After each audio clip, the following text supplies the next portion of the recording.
करता है। बाइबल में ऐसा लिखा है निर्गमन 34:7 में कि मैं परमेश्वर हूं, मैं पितरों के अधर्म का दंड उनके बेटों पोतों व्रण पर पोतों को देता हूं।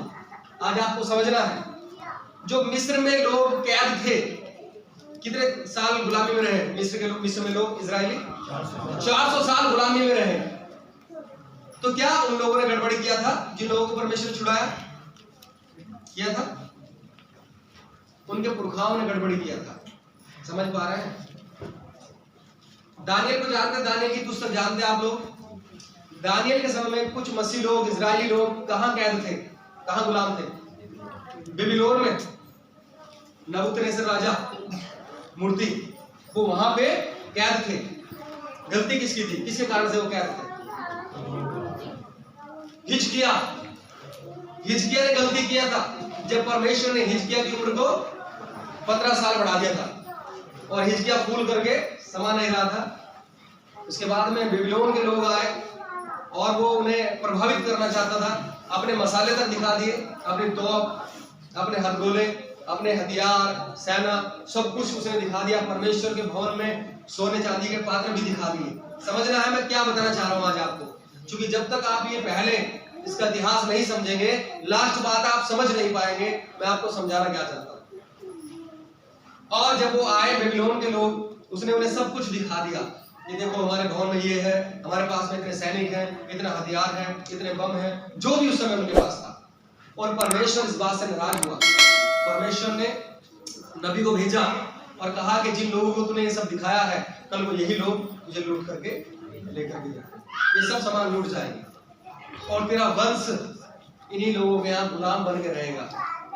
तेरा वंश खोजा बन के रहेगा। जो पुरुष नहीं होते हैं उन्हें नामर्द बना करके रानियों के साथ में रखा जाता है, खोजा, कि तेरा वंश ऐसे होगा। और आप जानते दानियल उसी का वंश था, हिजकिया का वंश था दानियल। और दानियल का कोई परिवार नहीं था, क्योंकि उन्हें मर्दों को नामर्द बना करके रानियों के साथ रखा जाता था। उन्हें ऐसी दवाइयां दी जाती थी, उनके अंदर जान तो रहती थी रानी की रक्षा करने के लिए, और किसी भी तरह की प्रक्रिया उनके अंदर नहीं रहती। परमेश्वर ने ये सब पहले बता दिया था। गलती किसने करी थी? हिजकिया ने। आप पढ़िएगा हिजकिया को तो आपको समझ आ जाएगा। हिजकिया ने गलती करी थी और वंश किसका गुलाम हुआ? हिजकिया का। दानियल जब उस पीढ़ी में आ गया, दानियल गुलामी में था, जबकि दानियल ईमानदार व्यक्ति था। कितने लोग मेरी बात समझ आ रही? दानियल ईमानदार व्यक्ति था और वो गुलाम था बेबीलोन में नबूकदनेस्सर के यहाँ पे। ठीक है।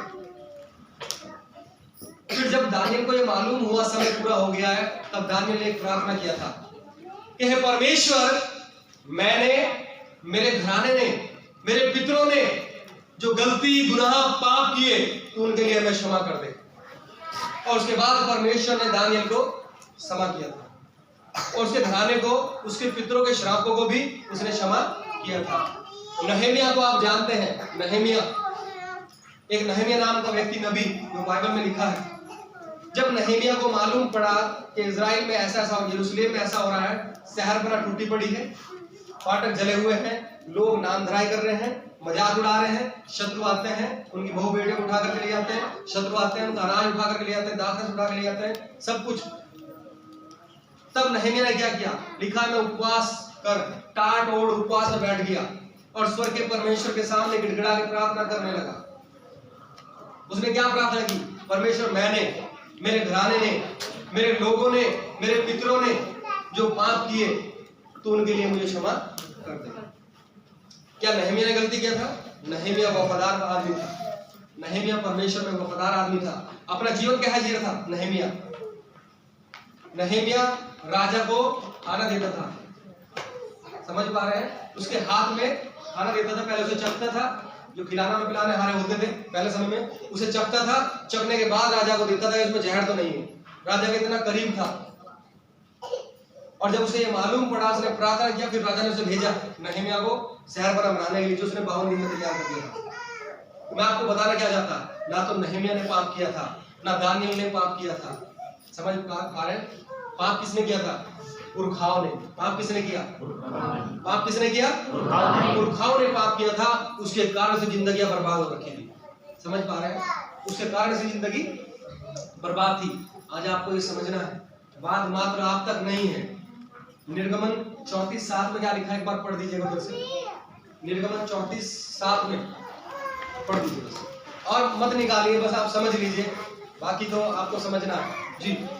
हजारों पीढ़ियों तक निरंतर करुणा करने वाला, अधर्म और अपराध और पाप का क्षमा करने वाला है, परंतु दोषी को वह किसी प्रकार निर्दोष न ठहराएगा। दोषी को वह किसी प्रकार से निर्दोष नहीं ठहराएगा, और वह पितरों के अधर्म के दंड उनके बेटों वरन पोतों और परपोतों को भी देने वाला है। वो पितरों के अधर्म का दंड उनके बेटों पोतों वर्ण परपोतों को भी देने वाला है। लोग कहते हैं पितर बिगड़ रहे हैं, पितर नहीं बिगड़ते, पितर के काम बिगड़ते हैं, जो पितरों ने काम किए होते हैं वो बिगड़ते हैं, वो कर्मकांड चलते आते हैं। समझ पा रहे हैं? एक समय जब मैं छोटा था तो मेरे मन में ये बात थी कि हमारे साथ ऐसा क्यों हो रहा है, हमारे साथ ऐसा क्या हो रहा है। मेरे पापा लोग 6 भाई और 6 में से 5 मर चुके हैं, और कारण किसी के बच्चे इतने थे, एक के तो बच्चे भी नहीं हुए, बाकी के सबके छोटे छोटे बच्चे, और 5 विधवा। जो मेरे पापा की जो भाई थे और जो उनकी वाइफ थी, वो सारी की सारी विधवा, सारी आज भी जिंदा है, एक भी नहीं मरी उनमें से, सारी विधवा।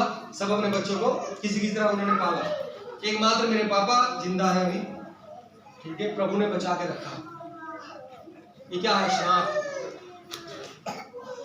6 भाई थे, उनकी एक बहन, बड़े प्यार से उसका नाम राजकुमारी रख दिया, वो प्यार भी करते, उसकी शादी हुई, शादी के बाद में उसका पति मर गया, विधवा।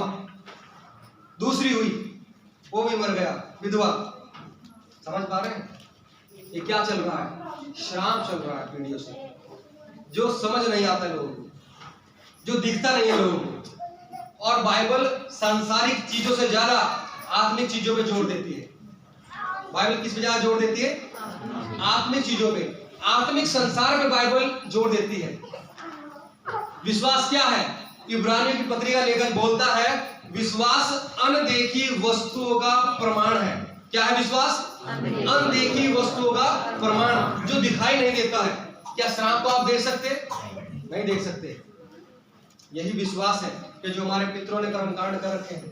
मैं और भी बता सकता हूं आपको अपने परिवार के बारे में, कि हाँ कैसे कैसे श्राप काम करते हैं।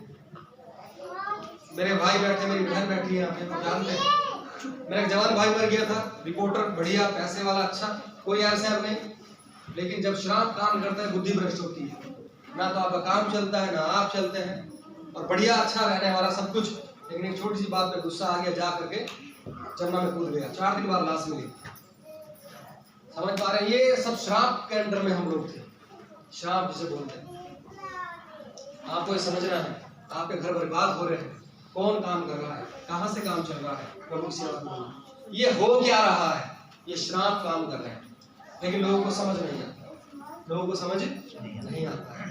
आज आपको ये समझना है कि मात्र आप अपने लिए नहीं है, आपके पितरों ने भी बहुत कुछ कर रखा है, बहुत सारे कर्मकांड कर रखे हैं, आपको उनके लिए क्षमा मांगनी है।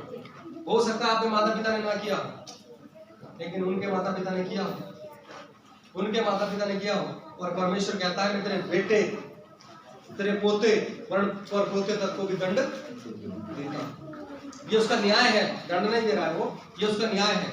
अगर दाऊद की आशीष वो सुलेमान को दे सकता है, रहूब्याम को दे सकता है, जो बेगारा था 1 नंबर का रहूब्याम, अगर अब्राहम की आशीष वो इसहाक को दे सकता है, याकूब को दे सकता है, अगर आशीषें चलती हैं तो श्राप भी चलते हैं। ये उसका न्याय है कि आशीषें भी चलेंगी और श्राप भी चलेंगे।